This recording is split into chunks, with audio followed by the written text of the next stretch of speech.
For today, to the Dhamma Group 8, Sunday the 3rd, 2024, lecture number 12. And hope everyone have a chance to relearn what we learned so far, because there will be the final exam is coming up. We haven't discussed about the final date yet, but we will let you know as soon as it's available. The test looks something like this, This is what we learned from 2 weeks ago about Sappurisa Dhamma. What does Sappurisa Dhamma refer to in Buddhist teaching? If you hear this term, you should at least have some idea of what it is. Then you can think of the option. What would be the option of the right answer for this Sappurisa Dhamma? And most of the time, Luang Pi would give the meaning of the Pali, okay, in the exam, so you don't have to worry too much about, I don't, and I'm not comfortable with Pali and I don't know the meaning in Pali. As a Dhamma student, it seemed to be unavoidable for you guys to get familiar with the Pali terms. Especially if you move on to the intermediate and advanced level, there will be many terms, okay, Dhamma term that used in Pali. I strongly recommend everyone to prepare for that and get familiar with those terms. The characteristic of the noble person, right? A good person. Character of a good man. That's Sappurisa Dhamma. You can cut off the choice that doesn't look right. This one is not. Monastic discipline, not really. Okay. The teaching of the Buddha, this is too broad. How about this one? Sometimes the question asks you like this: what is not? You need to read the question carefully. What is and what is not? The characteristic of Aparihaniya Dhamma. That means this one has 7 things on the list, right? And then there should be one of them that's incorrect. Frequent meeting, okay, right? Okay, this one is correct. Enduring with craving, this one definitely correct. Respect elder, definitely correct. So that leaves this one. Not accept for the new idea. That's not the idea. How about this one? What is the ultimate goal of Pochanka? When you hear the word Pochanka, you may forgot already. What is Pochanka, Luang Pi? Pochanka, you think of the 7 factors of enlightenment. Okay, 7 factors of enlightenment. If in the actual exam there will be the definition of this term, the 7 factors of enlightenment. What is the ultimate goal of developing the 7 factors of enlightenment? The word enlightenment gives us the hint, right? It has to be free. It will lead us to be free from dukkha. This doesn't make any sense. Material wealth, lessen the power of craving. This one also interesting. Attain supernatural power. That's not the case, right? So that leaves us, the best choice would be A. Sometimes the question is not direct. You have to think a little bit, okay? But most of the question would be pretty straightforward, okay? If you remember 7 of them, then you easily know what is not on the list. This is Pochanka. Start from Sati. What is Sati? Okay, mindfulness. Dhamma Vichaya, what is it? Is the investigation of the Dhamma. What is Viriya? Today we will see Viriya again in the teaching of the Noble Eightfold Path. Viriya is energy, is the effort. And Piti, rapture or joy. Passathi, what is Passathi? Passathi is calm. And then Samadhi, in this case, Samadhi translates to concentration, or the unification of mind, or the collectedness of mind. And then the last one is Ubekha, which is equanimity. Today we will see some of this again, like Viriya or Ubekha. So the often you see them, most likely you will probably remember them automatically. So if you keep on coming back to the lecture note or the video that uploaded, so you see them often, then you don't have to worry about trying to memorize it. Luang Pi always suggests all the students to get yourself familiar with the Pali term. That will benefit you down the road of studying Dhamma, okay? And even though you may feel comfortable with English, but English vocabulary is not enough to give you the full meaning of one Pali terms. Okay, you will understand this more as you continue to learn the Dhamma. Like the word Sati is not just mindfulness. The word Samadhi is not just concentration. There is something more than just concentration. Okay, but for here, as the elementary level, we don't have to worry too much about it. Okay, so Dhamma Group 8 of the week 12, we'll be talking about the 8 worldly condition or Lokadhamma. See, this is the Pali, right? Loka means world. Again, Dhamma is a Dhamma. Dhamma can be the truth, Dhamma can be the nature. So if you were to translate this term in English, you can come up with many names, vocabulary that you can use. It can be the worldly of Dhamma, the worldly, the nature of the world, or the truth of the world. There are many ways to translate the Pali. Most common word that people use when it comes to Lokadhamma is the worldly condition. 8 worldly condition, we get to know that. And then we'll be discussing the Noble Eightfold Path, which we touch a little bit when we talk about the Four Noble Truths. Today we go into detail of each one of the Four Noble Truths. Each one of the Noble Eightfold Path. Okay, start from the first one. I give you the reference in case you want to check out the full sutra. Okay, this is the name of the sutra. Thutiya Lokadhamma Sutra from Anguttara Nikaya 8.6. The Buddha said, Bhikkhu, the 8 worldly conditions revolve around the world, and the world revolves around these 8 worldly conditions.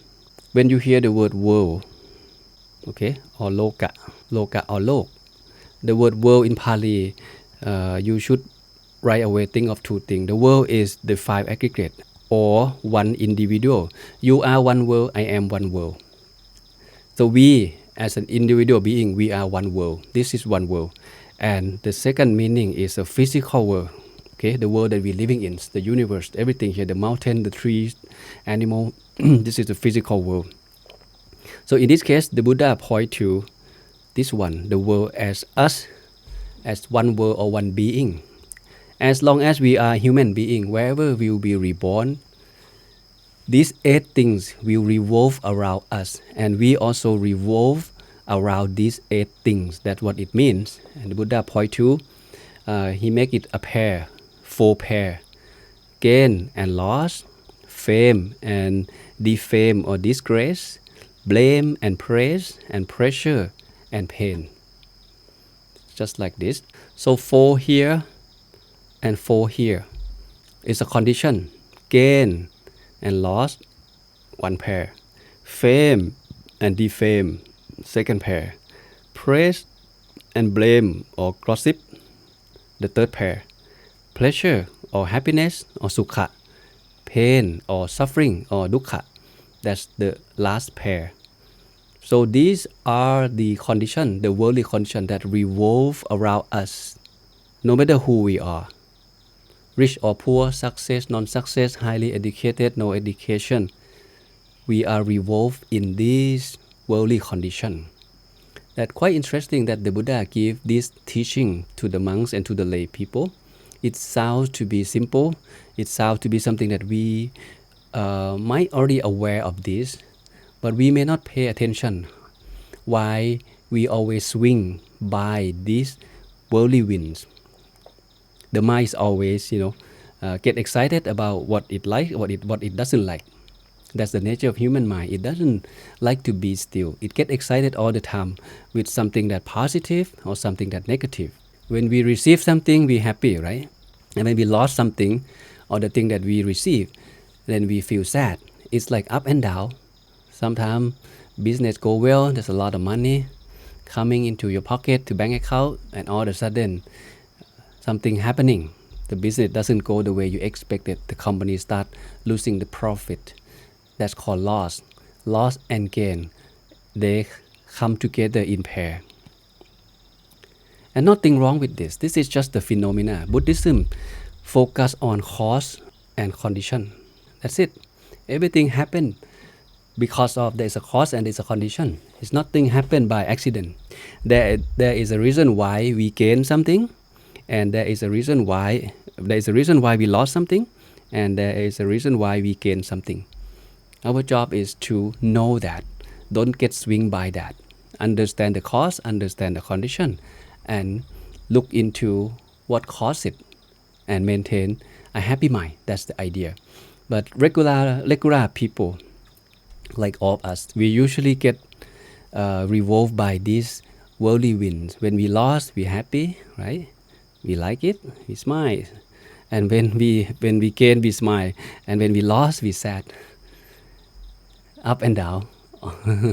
That's human mind, right? This one easy to understand. What about fame and defame? Fame, Pali call yasa and ayasa, yasa or ayasa. Fame, in this case, you may think of your credibility. Okay, that's number one. That most people would think of this one right away when you think of fame. Think of when you become famous. People like you, people recognize you, people respect you. You are a good man, you are a good boss. And there may be time that people dislike you, people find fault in you. You start losing your credit. You become, you get defamed. This happens all the time. There's a reason, right? We should maintain a good credit because we're not alone in this world. Wherever we are, we live with people, we work with people. It is essential to maintain a good credibility. So you can have a good connection. You can live with many good friends in your life, and you will attract more good people into your life. And the most important question is how? How can a man maintain the good credibilities? As a Dhamma student, that's something you should know. The Buddha teach us at the very first teaching, right? For someone who wants to be happy in life, you need to make sure that you secure your precept. Know better who you are and what you do. And second, not only you observe precept. Precept, it's a good start. Precept lead to the mind that free from worry. You will not feel regret because your precept is clean. It's a condition. And precept lead to non-regret, which again it lead to the mind free from worry because you don't find guilty in yourself or in your own action when you look back. And the second thing the Buddha point to, don't stop there. He said practice meditation. And then the third, he said you continue to develop your wisdom. Or the sila, samadhi, panya. That's the formula that work all the time, no matter who you are, among all the lay people. So to secure your credit or credibility, you must make sure that you observe precept. For a lay people, 5 precepts, sometimes 8 precepts. For the novice monks, female monks, we have more precepts to observe. This is something that you should be able to connect the dot when you study the Dhamma. Okay, we learn the 8 whirlwinds, right? 8 conditions of the world. Now we talk about fame and talk about defame. We should think deeper. Okay, how can I maintain, good credibilities? How can I make sure that I don't have people don't look me, find fault in me, or how can I secure my credit? That's you think of the precept that you learn already. Another dimension of the word fame that not many people may think of it is your subordinate. I would say people. In Thailand, we call the Boriwan Yot. Boriwan Yot. This is a yasa, the same. Yasa means fame, right? This one, the first one is called Kirti Yot. Kirti Yot means your credibility. But Boriwan Yot is the people in your life. How many good people in your life that you can count on? In your company, in your family, your family circle, in school, in workplace. You look at people around you. Some people, how come they're so fortunate? They surrounded by good people, wise people, not only wise, but people with morality, people who observe precept, people who want to make merit, people who care about, others, people with good mind. So the more people like that in your life, if you have that, many people in your life, good people in your life, that means you have more fame. Some people may have a lot of money, highly success in business, beautiful wife, handsome husband. But when it comes to family, they always have conflict. The son or the daughter or the family member always give him or her a headache or hard time all the time. So that means they lack of good people in their life, or people with morality, people with the understanding of the Dhamma. Okay, so there are 2 dimensions when it comes to the word fame, something that you learn today. First, credibility. Second is people in your life. Okay, and now the second question in the same manner, how can a person become likable. How can you make yourself likable? How can you make people like you? How can you attract more good people into your life? Instead of complaining other, that person is not good, this person is not good, you look into yourself first. You stop pointing finger to other, but you point to yourself, am I good enough? Am I good enough for them? Or am I good enough? Why people run away from me? Why I am not attract good people into my life? You may have been boss for many years. Look at your employee, how do they think of you? Or something like this. So you can reflect. This is how we use the Dhamma into the realities. So wherever you go, make sure that people like you. And this is what my dad used to teach me when I was young. He said, you know what, son, wherever you go, make sure that you don't become the one who cause problem wherever you go. Make sure people like you. And when you leave, make sure they don't want you to leave. Don't be an opposite. For some people, right away after the person leaves, the whole gangs, the whole, company call for the party. Oh, this man left already. And that is not nice, right? So it should be opposite, okay? So that's fame and defame. One day you become success, you get famous, people like you, people love you. Again, Buddhism or the Buddha teaches us, don't be careless, don't be trapped in that fame. There are many famous singers, right, that superstar, successful in the young age. And later on, they get maybe addicted to alcohol, fall into the wrong path, and start losing their credibility. There's no job. From rich, handsome, success become old, poor, and broken. So that's the fame can come. Our job is to, understand the cause and condition. And don't be upset by that. If you are already on top of your life, that's good. Don't be careless. How? Observe precept, right? Practice meditation and study Dhamma. That's the way to go. And find way to reach out and help others. That's how you attract more good people into your life. So Luang Pi will summarize this again in a moment. And the third group is praise and blame or gossip. There's no one in this world that never get blamed, no matter who you are. Even the Buddha himself, a perfect man on the planet, still get blamed, get gossip. What about us? We are nobody, right? We are nobody. So it's okay. Don't have to cry. Don't have to beat yourself up. You do good, you do good. And when whatever you do, in this world there are three kinds of people. Number one is the people who always love what you do. They like what you do, whether good or bad. Second group of people is people who they always don't like what you do. No matter how good you are, you may be good, you think you speak the best, you prepare your speech, you give the best speech in your life. There will be someone who like it, someone who doesn't like it. And the third group of people who don't care. They just feel nothing about you. So your job is not to worry about those people. You know what you do and you should be confident. You should be proud of what you do. So when you get praised, again, it's okay to be smile. But keep in mind that what happens if tomorrow the same person who praised you, talk something behind your back and then you find out? Would you cry or would you be able to handle that?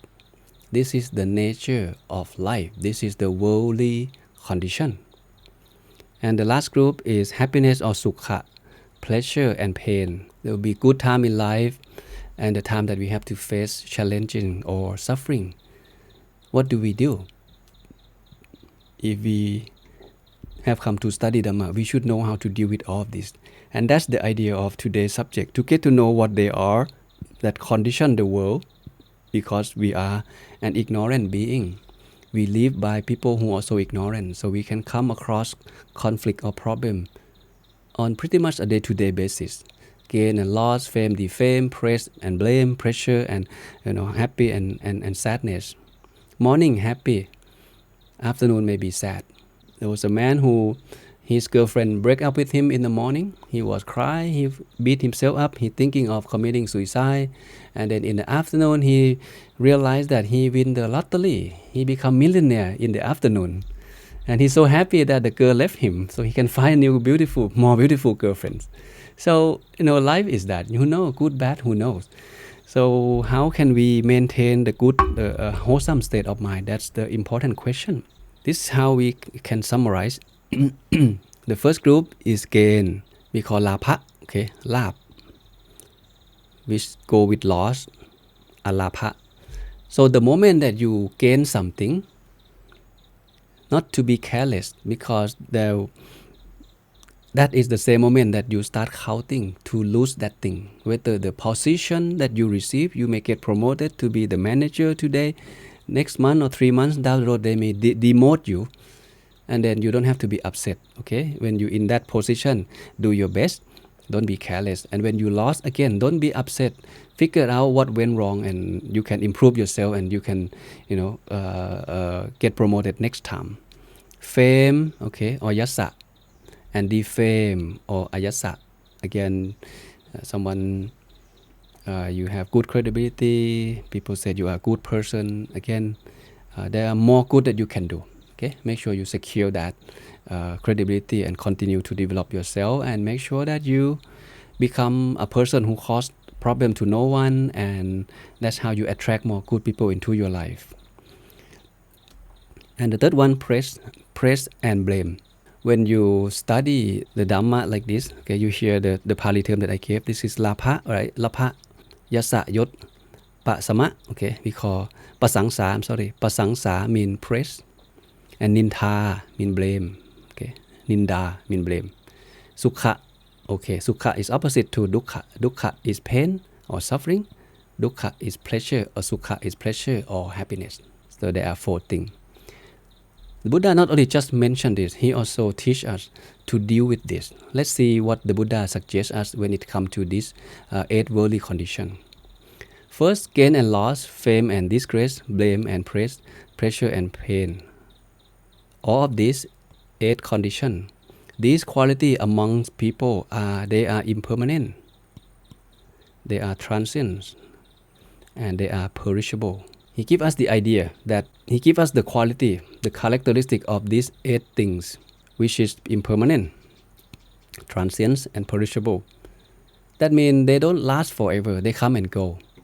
Our job, we understand this law of nature, right? Nothing lasts forever. Same thing with all of this. And intelligence or smart people and mindful person, wise one, the wise one, knows these things. Know all of this. This thing means those 8 things. Seeing that they are perishable, desirable things don't disturb the mind, nor are they repelled by the undesirable. You think of positive and negative. Gain and loss, fame, defame, praise and blame, happiness and sadness. They're positive and they're negative. So the suggestion is not to be disturbed by them. They don't disturb us. Both favoring or opposing, something you like, something you don't like, are clear and end. They are no more. Knowing the stainless or pure, the purity or the sorrowless state, again, positive and negative, they who have gone beyond rebirth understand rightly. So in the eyes of Arahant or wise people, they understand all of this. These conditions just come and go. There's no need to worry about it. Our job is to focus to the cause. What caused it? What caused us to gain? What caused us to have good credit? What caused us to be praised? What caused us to be happy? Then we look into that cause and we make sure to continue to develop, to create the condition to have more gain, more fame, more praise, and more pressure. That's all. What if we lost? If someone says something bad to us, if we experience something that we don't like, again, we look into the cause and we fix it, create the new condition. With that new condition that you create, we will lead to the new result. That's all. That's the teaching of the Buddha. This one I found it somewhere, I find quite relevant and it's interesting. What I would like to be is a bird flying, touching neither the earth nor the sky. So gain and loss, blame and praise, fame and defame or disrepute, pleasure and pain are no more than bubble foaming on the surface of the sea. So you don't get attacked by all of this positive and negativity stimuli that come to your life. That's all. And to do that, we learned this from last week. So this They have this condition, they're impermanent, they're transient, and they're perishable, right? And this is what we can apply from what we learned from last week. There's a one quality that we learned, that we talk about the equanimity in the 7 factor of enlightenment. Equanimity, even though we may not have that level of equanimity when it comes to 7 factor of enlightenment, but we can use the concept of equanimity apply into the day-to-day issue that we are facing, not to attach by something that come to our life.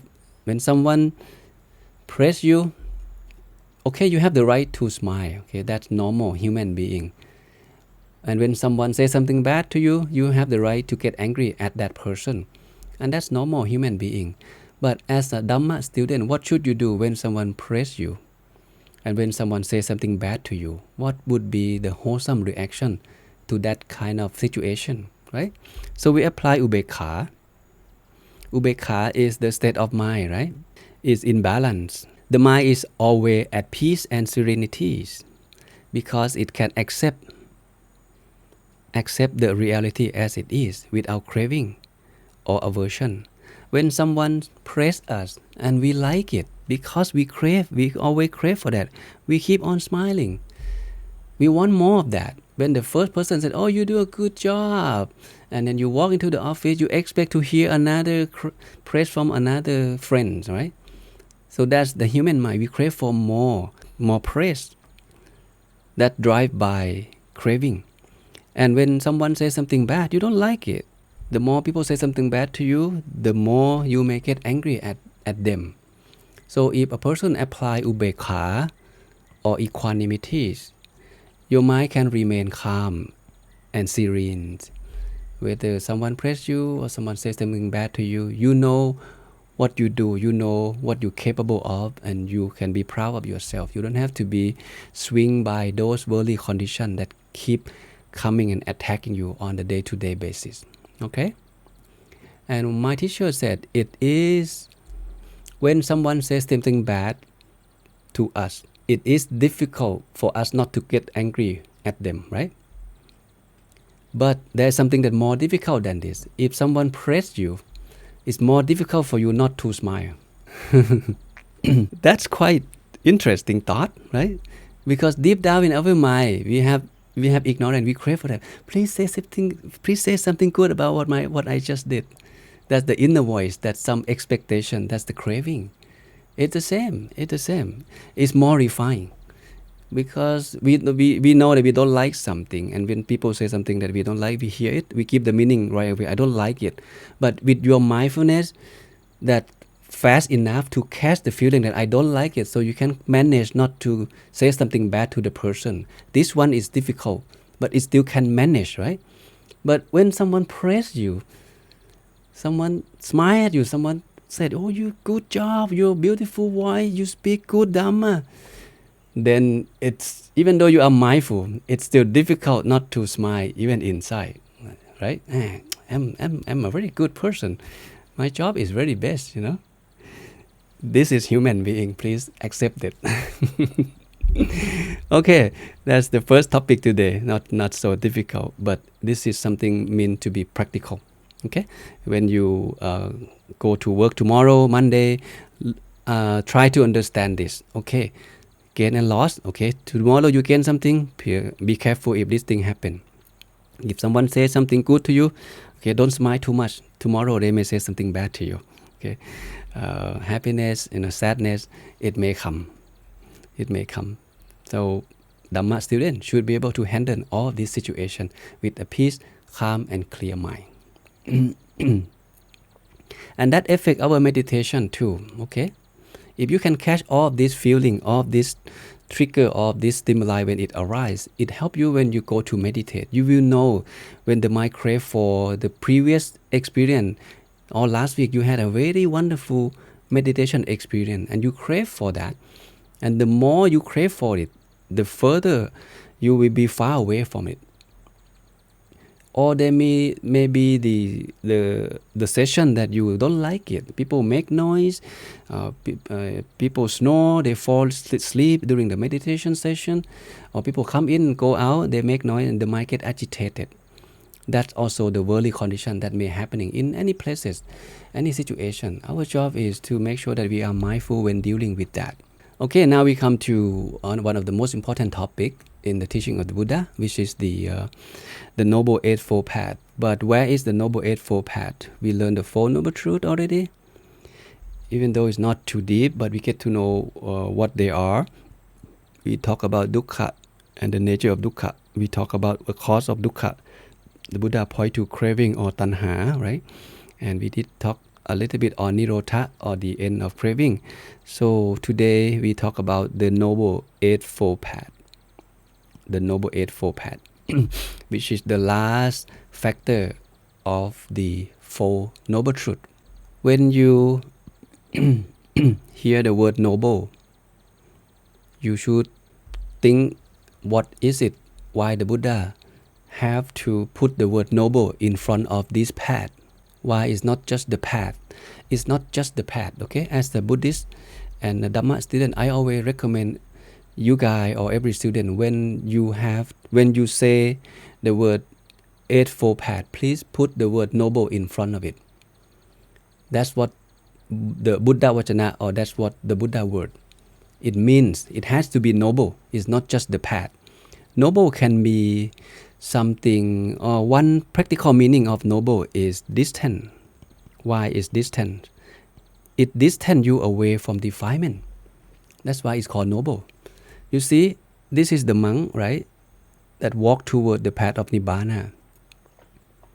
So the further he walk toward the path, that means the further he away from defilement. So he become purer, and one day purest when he get to the final destination. That means the Noble Eightfold Path is the path that when someone start to walk down this path, that moment he is distance himself away from the bad thing, the defilements. He will start to observe precept. He start to practice meditation. He start study Dhamma day by day, day in and day out. Okay, that's one meaning. And the second meaning is will ennoble. It ennoble one to be a noble being. Today we are an ignoble being. We don't know a lot of things. We don't know the Dhamma. We don't know the purpose of life. We don't know where we from, why we here. We still have ignorance in the mind. But one day, as we walk down this path will ennoble us to be a noble being. That's at least two meanings when you think of the Noble Eightfold Path. Okay, so you think of the path. The path is like the walk, right? The channel, the pathway that purify us. The moment we start walking down this path, our body, speech, and mind will automatically become pure, purer, and eventually purest. That's the idea. Because the ultimate goal of Buddha point to Nibbana. The rebirth will be ended when we realize Nibbana. The mind will be in the purest state of mind. There is no more defilement, no more greed, no more hatred, no more delusion. And to do that, one must walk down this path, to the path of the Noble Eightfold Path. It is said there are 84,000 teachings of the Buddha, which can be summarized into this teaching, the Noble Eightfold Path. And Noble Eightfold Path can be summarized again into three groups. We call the threefold training, or the Trisikha: Sila, Samadhi, and Panya. So today you see both short format and the full format of the Noble Eightfold Path. Okay, this is the detailed explanation of the Four Noble Truths when the Buddha mentioned in the Dhammacakkappavattana Sutra. The Four Noble Truths is not just the truth that the Buddha mentioned.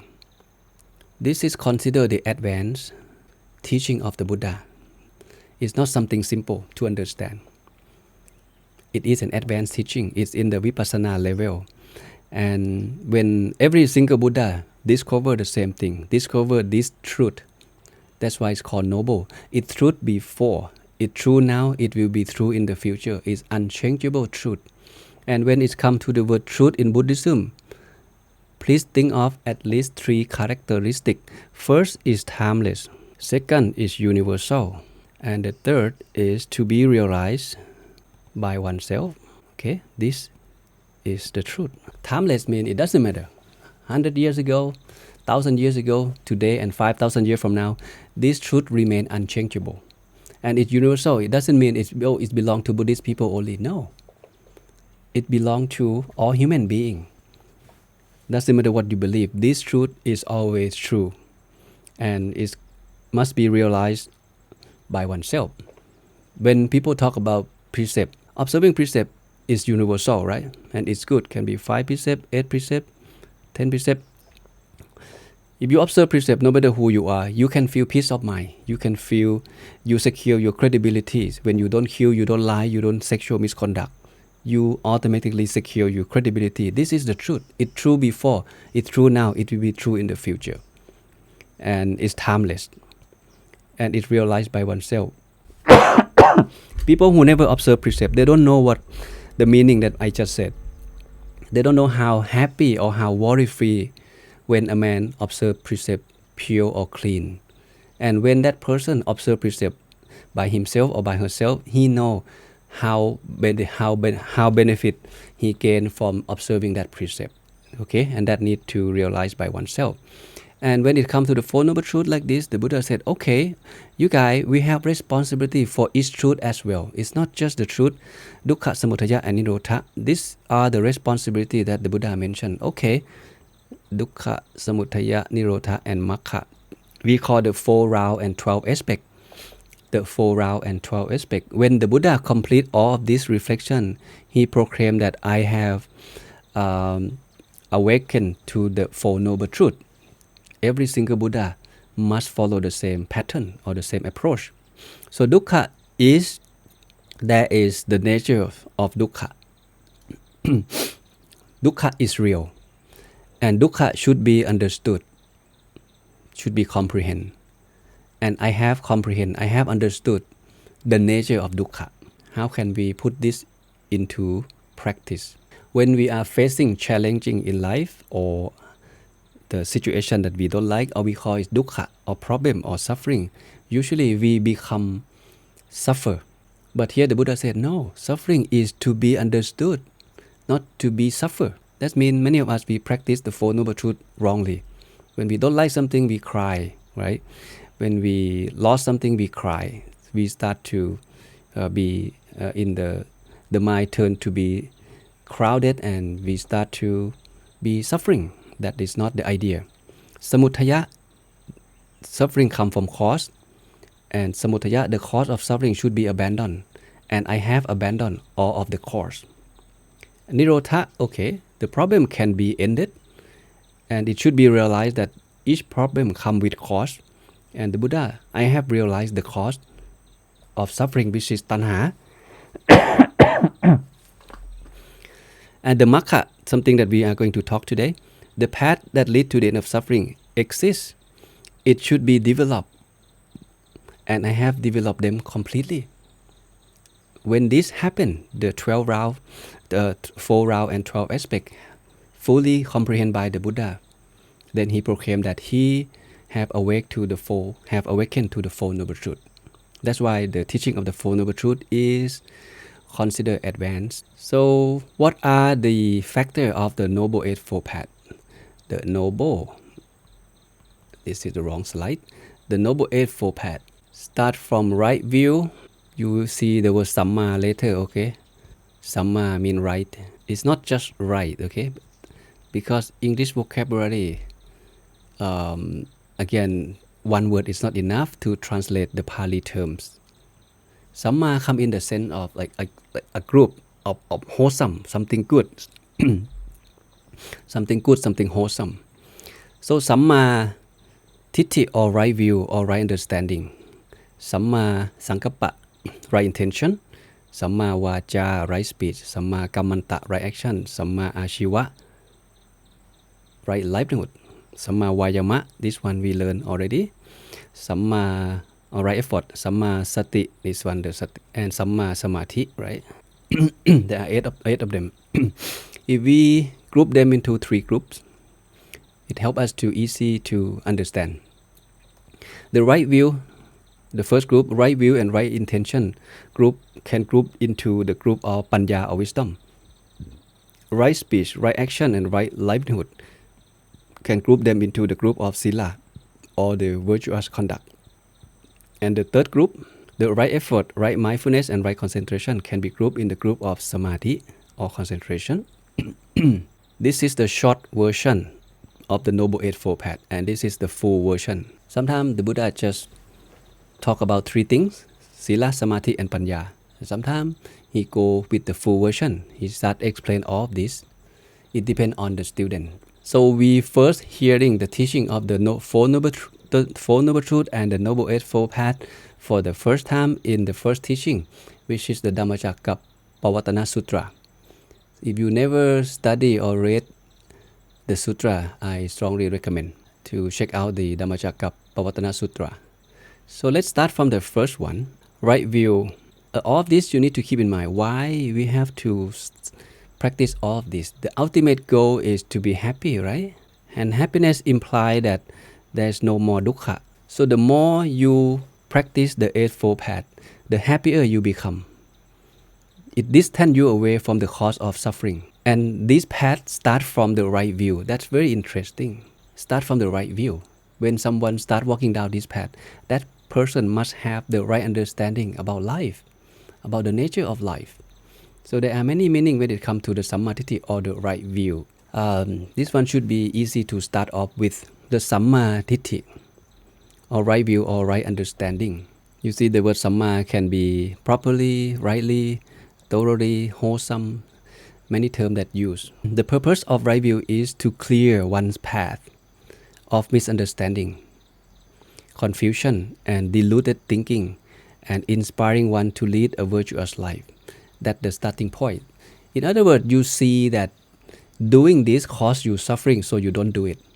Doing this causes you happiness, then you do it.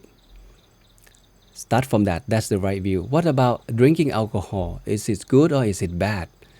One person have the view toward alcohol. It's okay. It's acceptable. No problem. So with his view or his understanding about alcohol, his thinking follow, because he understands that alcohol is good. So the thinking is, okay, I'm going to go drink. But another person have different view. He said, alcohol is bad. No matter small, little or much, I will not drink. So thinking follow view. Thinking follow view. If view said alcohol good, thinking will think of how can I drink alcohol. This is the flow, right? You think. Your view lead to your thinking, and the thinking lead to your action.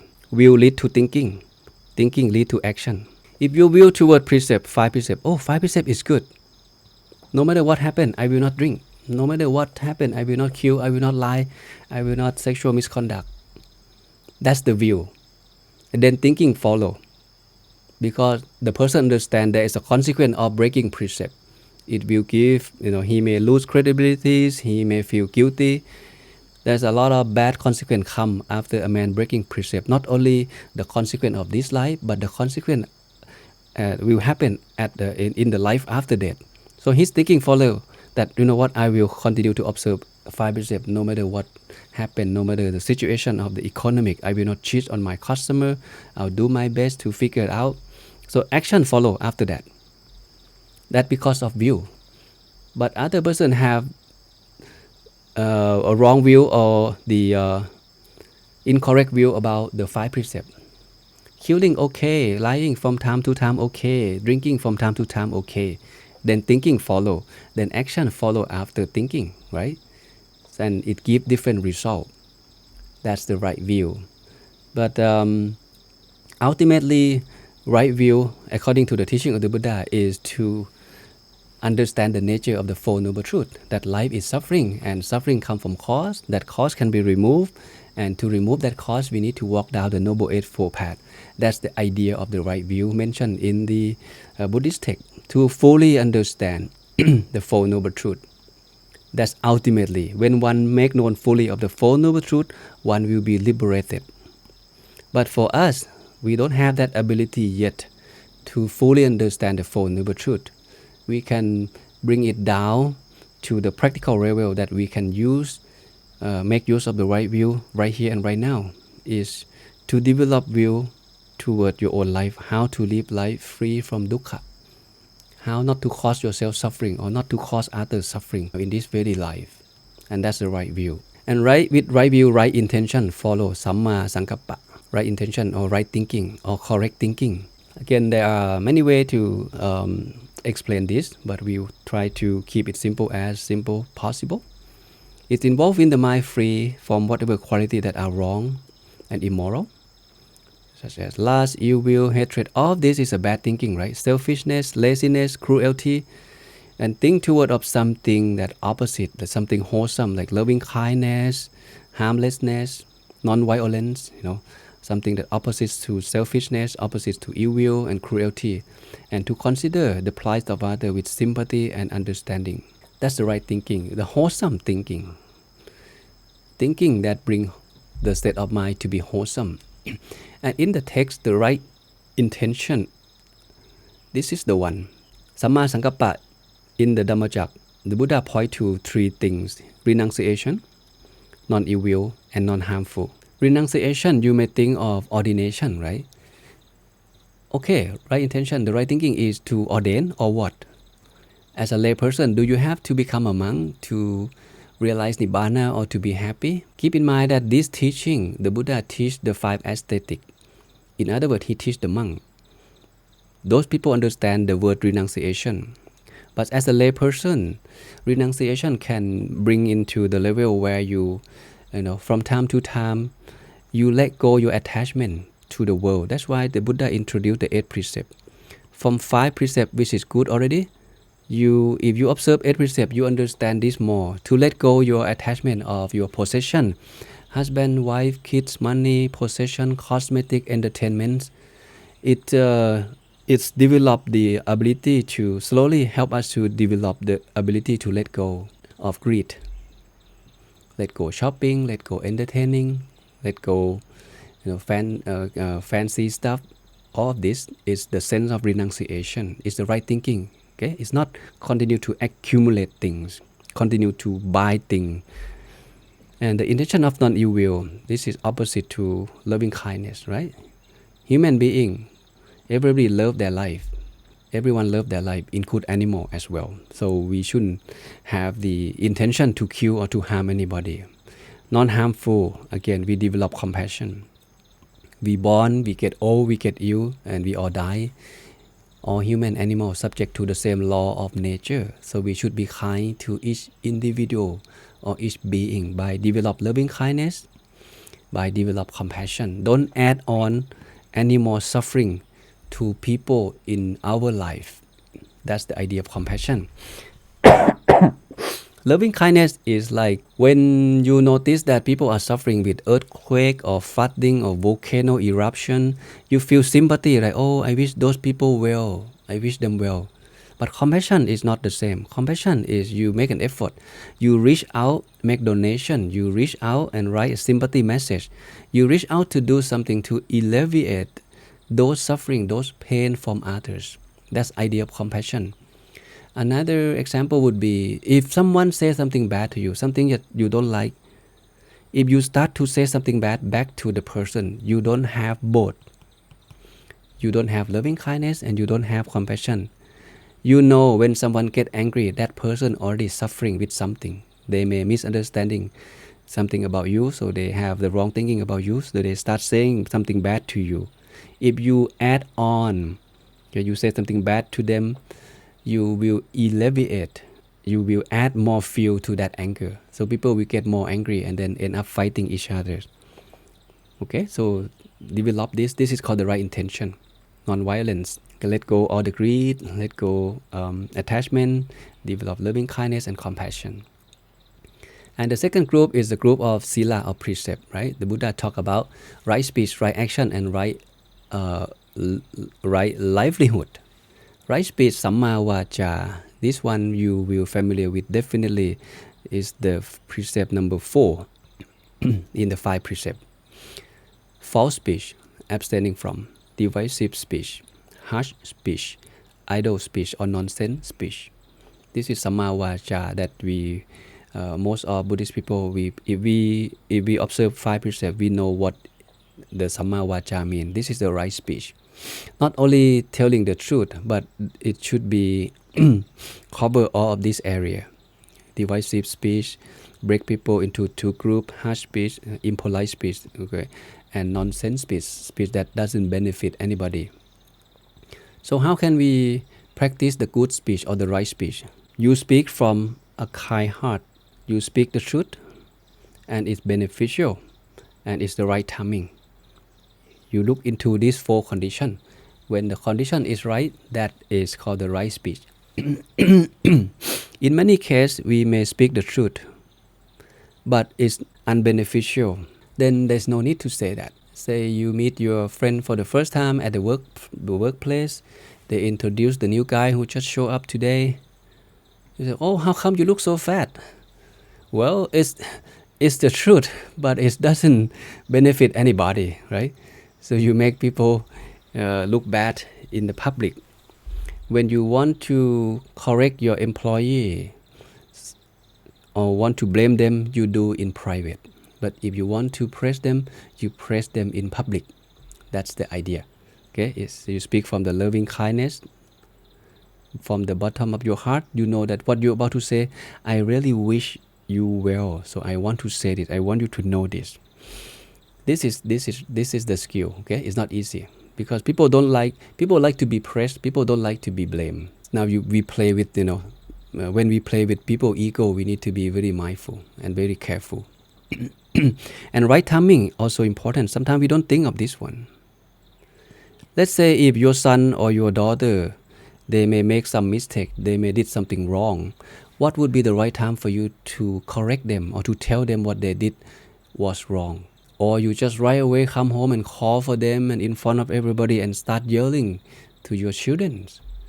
In Thailand, from my family, as I grew up, my dad, he shared with me that his fathers suggest that when you want to blame your son or your daughter, you shouldn't be doing this before bedtime. I say, why? See, bedtime is not a good time because it's at night, and you should make sure that they can go to bed, at peace and happy. And tomorrow after breakfast or after dinner or find some other occasion, then you can sit down and talk openly. If you start to yell to your son at night, so the son may run away from home at night, and there may be a car accident, they may go drink and do something bad. That may be a bad consequence that come after that. So make sure you look for the right moment to say something that you want to say, and that's the right speech. Now we come to the right action, Samma Kammanta. Samma Kammanta. You hear the word Kamma, right? We familiar with the word Kamma. Kamma can mean action. And another meaning of Kamma is work that you may not familiar with. See, Pali come with many meanings in one word. Kamma mean work, Kamma mean action. Action mean you do, you say, you think, right? That's the Kamma. And work also mean the work that we do. This is called Kamma. Here is the action of killing, destruction of life. This is wrong action, okay? Abstaining from killing, this is right action. Abstaining from stealing, abstaining from sexual misconduct. You see the precept number 1, precept number 2, and precept number 3. So we saw the precept number 4 already. So by far, precept 1, 2, 3, 4 already mentioned here in the Noble Eightfold Path. This is called right action, which is again not so difficult to understand by just compared to the concept of the 5 precepts, right? And that leads us to number 5, the Samma Ajiva, which is career or right livelihood. This one, sometimes we may not fully practice the right livelihood. Ideally, the action or the career that not involved with killing, stealing, sexual misconduct, the area that not involved in breaking precept. In other words, that's considered good career. But you have to think of legal and ethical. What about selling alcohol? Selling alcohol can be legal, but it's unethical, right? You can make a lot of money by selling alcohol. By law, it's okay. It's allowable for you to do that kind of career. But at the same time, when it's come to the law of karma, that is unethical. So you have to think, is it worth it for you to continue making money from that career, if it's, even though it's legal, but it's unethical. Here what Long Pi wants to mention is, you may have the good career, you may be a teacher, you may be a business owner, you may be a policeman, the doctor. The career itself by default is considered right livelihood, but you may lack right action in your right livelihood. If the doctor only focus on making money, his goal is to make the most money of each day as he go to work. So he may give patient 5 minutes. Patient come in, just take a look 5 minutes and give him prescription. So patient can go get the medicine and pay the bill. And next patient come. So one day he may treat 100 patients. So he make a lot of money without investigate fully or look into the problem. Why this patient has fever? Why they have a diarrhea? Why they have this kind of symptom? So in this case, the doctor is a good career, but he doesn't have the right action in his career. If you were a teacher and you never prepare for the class, you always late for the class, you always grade your student, late, and you never follow up the assignment or something that to help student to understand more of the teaching material that you teach them. That means you have the right livelihood, but you don't practice the right action in your career, even though you don't break the precept. You see, the teaching of the Buddha is deeper than what we see on the screen or what we see from the letter, by word that we read. By definition of the right action here, according to the Dhammacakkappavattana Sutta, this is what you see. This is what you will find. But it's not just that. What about being late for the class? What about not honest to your customer? All of this is considered wrong action. Okay, it's wrong action, and that is not good. When you start develop those kind of attitude or characteristic, you will end up suffering. Because the idea of the Noble Eightfold Path is to help us to live life happy and happier. And now the right effort or Samma Vayama, right effort. This is the explanation according to the text, okay? To prevent the arising of unarising, unwholesome, and abandon unwholesome that have already arisen, okay? The first group is unwholesome. The second group is wholesome. To arouse wholesome state that have not yet arisen, and to maintain the perfect wholesome state that already arisen. So wholesome and unwholesome, that's the idea. If it's too difficult, take a look at this picture. Right effort is like this. Your job is to maintain the clear state at mind, the clear and calm state of mind at all time. And when the moment you know that the mind is crowded, your job is to make sure you bring it back. That's all. That's the right effort. Come back to the wholesome state of mind. What is unwholesome state of mind? The mind that starts to think of harming others, telling a lie, killing, stealing stuff, sexual misconduct, drinking alcohol and drug. All of this, they're on this side. They are crowded. Once you are mindful of that thought, you bring it back. This is the effort. When you practice meditation, whatever object of meditation that you are using, you want the mind to be with that object. Maybe your breath, you breathe in and breathe out, you observe your breath, you know that your mind is with your breath. And then there will be something, pop up in your head, thought may be coming up, worry coming up, sense pleasure coming up, the mind go after that thought. With mindfulness, you know that the mind is not with the object. Then you welcome the mind back. That's the right effort. The mind can go out 10 times, 100 times, 1,000 times, it doesn't matter. You use the right effort to keep bringing the mind back to where it's supposed to be. That's the right effort. Don't easily give up. And for me, right effort is the heart and soul of the Noble Eightfold Path. This is the right effort is here. It's the heart of the Noble Eightfold Path. Why is that? You see, today you think you have the right view, you have faith toward the Buddha, you observe precept, you observe sila, right? You meditate every day because your view toward all of this is wholesome. your will. That's why you do this. That's why you come to the Dhamma class. You understand the benefit of doing this. And then your intention, your thinking said, you know what? I'm going to the class. I'm going to observe precept. I'm going to meditate every day. I'm going to, have faith to the Buddha. So you have that will built, but will is not yours. Will is something that you inherit from your experience, from the book, from the teacher. It becomes your will. And next year, let's say you don't come to the class, you hang out with different group of people, you start reading different kind of books, philosophy book, hang out with people who drink, then your will slowly shift toward that crowd, that group of people. You start to drink, you start to neglect precept, you start to, stop reading Dhamma book, you stop meditating. Your will can change. So with the right effort is something that support everything. Right effort will continue to support the right view and right thinking. So right view is not just one time and it's secure for life. No. Faith is difficult to build and easy to destroy. Easy to destroy. You may come to the temple because of faith. You want to go make merit. You want to go listen to the Dhamma. And when you go to the temple, you may come across someone who, not very much like you. That person may say something that upset you, and then you say, you know what, I'm no more coming back to this temple. That's you lack of the right view, you lack of the right effort. You need to find a way to manage that. So right effort will continue to strengthen your will, will continue to strengthen your right intention, your thinking, will continue to strengthen your sila, will continue to strengthen your mindfulness, and will continue to strengthen your right concentration. So without right effort, you cannot be success in pretty much in anything. Okay, we almost there. And this is the right effort, right?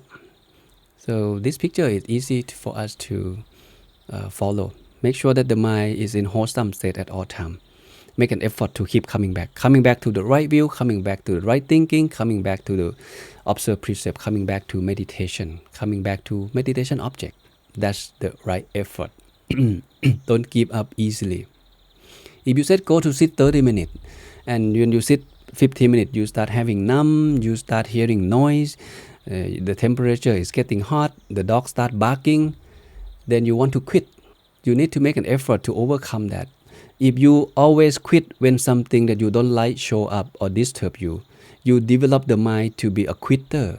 That will be a habit of mind. Whenever you face something you don't like, whenever you face something that challenges you, you will quit.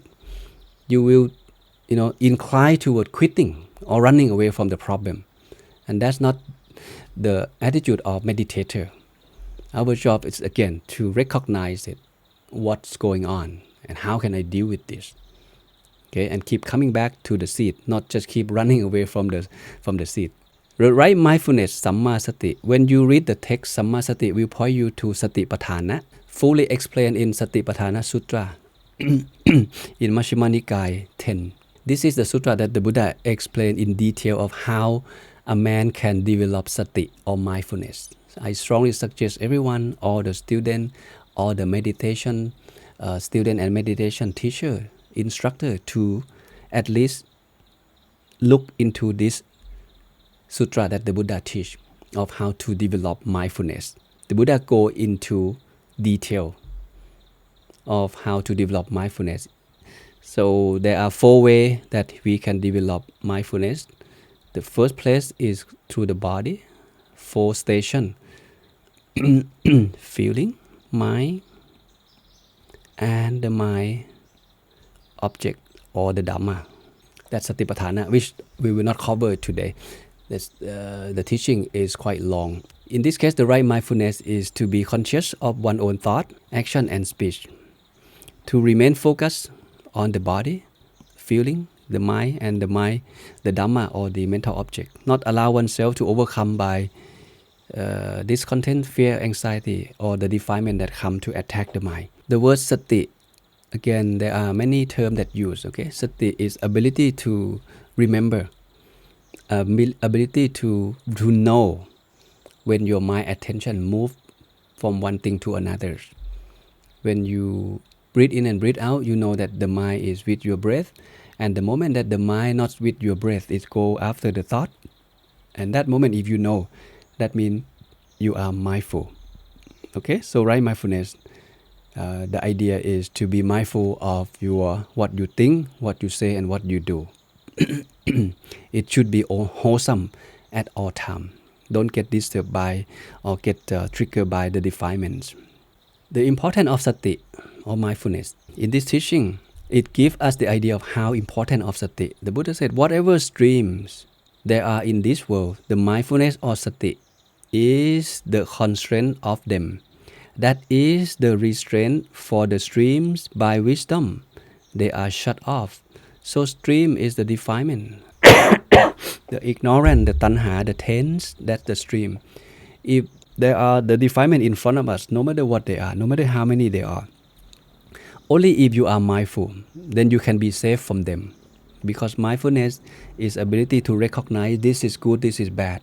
And with that pause moment to recognize this is good, this is bad, it gives rise to the wisdom of what to do with this trigger. Something you like, new phone, new clothes that you see, the defilement come to you in front of you. This outfit looks so good. This new phone, this new shirt looks so good. With mindfulness, you look into that thought. Do I need it? Or can I buy it later? Or do I have to buy it today? If there is a pause moment, then it gives rise to wisdom. And most likely you make a better decision. Now we come to the last one, the right concentration or Samma Samadhi. This is a big topic, Samma Samadhi. If you look into the text, you only see the word jhana 4 times. It's called the first jhana, second jhana, the third jhana, and the fourth jhana. And there is no explanation of what it is. So the right concentration point us to something through the new keyword, which is the jhana. Is the path to spiritual development lie to cultivating the mind through the proper meditation practice. The proper meditation practice. By following the right method, practitioner can achieve the deep state of meditative absorption, known in Pali as the jhana. We being absorbed to the meditative state. It's like you think of the surface of the water. It look clear, look bright, look calm, look peaceful, and you immerse yourself into that water. That's the idea of the jhana. This profound state of consciousness serves as the crucial milestone on the journey toward the ultimate spiritual attainment or nibbana. What we learn from here in this right mindfulness and right concentration and right effort, you look into this picture. You want to have a good concentration. You need to have sati, and you need to continue making an effort to coming back to your meditation object. It's called Samma Samadhi and Samma Sati and Samma Vayama. This is how they support each other. Samma Sati recognize that, okay, I'm using breathing meditation, or I'm using the object, I'm using the mantra, whatever technique you use, you are mindful of that technique. And as you continue to observe, you make an effort to observe. Okay, the mind may go out because of the thought, because of the circumstances. So at the moment that the mind go out, and you know that the mind is not with the object, that means you are mindful, right? So you make an effort to bring the mind back to your object again. It stay another 5 minutes, it go out again. You make an effort to bring it back. It stay 10 minutes, it go out again. Make an effort to bring it back. 15 minutes, it go out again. So you keep on doing this until the mind become more obedient. And that state of concentration will last longer and longer and longer. So we slowly develop the collectiveness or the unification of mind through by utilize the mindfulness and the right effort. Then the right concentration slowly build up. Okay, and how do we know that we have the right concentration? The keyword is happiness, joy, piti or joy, right? Rapture, tranquility. All of these terms are the good indicator. How do I know? Here, we learned this already. I'm sorry. Look at this 7 factors of enlightenment. Samadhi is here. Sati is here. You see the word sati. Sati with your object, whatever object you use. You make an effort to stay with the object, and then it gives rise to rapture and happiness, deep happiness, and it leads to the calmness of mind. The mind become still, the mind become peaceful and serene, clear, calm, and bright. These are the good indicator of the right concentration. Okay? All right. That's the idea of the Noble Eightfold Path that we learned today. So I keep coming back and forth to help you to connect the dot of what we learned. This is the idea that I suggest when you study Dhamma. Because even though we learn the Dhamma Group 2, 3, 4, 5, 6, 7, 8 today, we should be able to connect them together. Right? So the first week we learn Sati. And when we talk about Sati, right away you should think of the body of Sati is Sampajanya, right? The Sampajanya or the clear comprehension that we learn. By now, it should be by default. When you hear the word Sati, I like you to think of Sampajanya. Because you see it here again today. If you really pay attention, Sampajanya appear already here. This is Sati, right? Mindfulness. And this is Sampajanya or wisdom. They go together.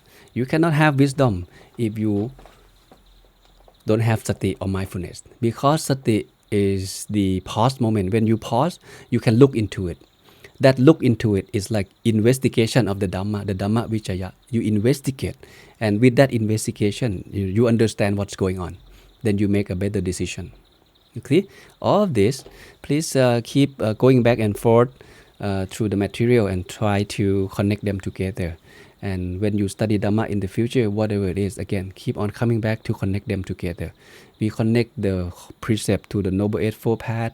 We connect the right livelihood, the right action, and the right effort. The Samma Vacha, the right speech, right action, and right effort to let me say that again. So we connect the right speech, right action, and right livelihood together in the group of precept.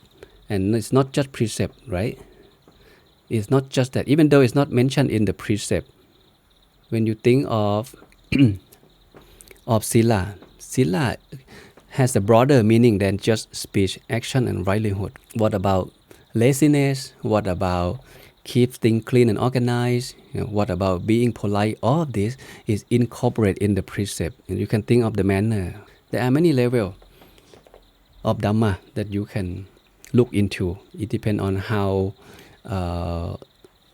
good of your observation skill in order to understand this Dhamma. All right, so the Noble Eightfold Path is the idea, this one. If someone wants to be happy in life, whether the ultimate happiness, Nibbana, or the happiness of here and now as a lay person or as a monk or nun, we're following the same structure by applying the Noble Eightfold Path into our daily life. Lay people observe 5 precepts, 8 precepts. Novice 10 precept, monk 227 precept. It's about precept. That's the first step to be happy. And then not just that. The Buddha introduced that, hey, you guys, you continue, after you develop your body, speech, you continue to develop your mind through the meditation and mindfulness practice. And then it will lead you to the ultimate wisdom of Panya, to understanding things the way they are, or ultimately to understand the Four Noble Truths. The same approach, whether you are a lay person or monk or nuns, we can use the same approach in order for us to be happy in this very life, here and now. Okay, that's material for today.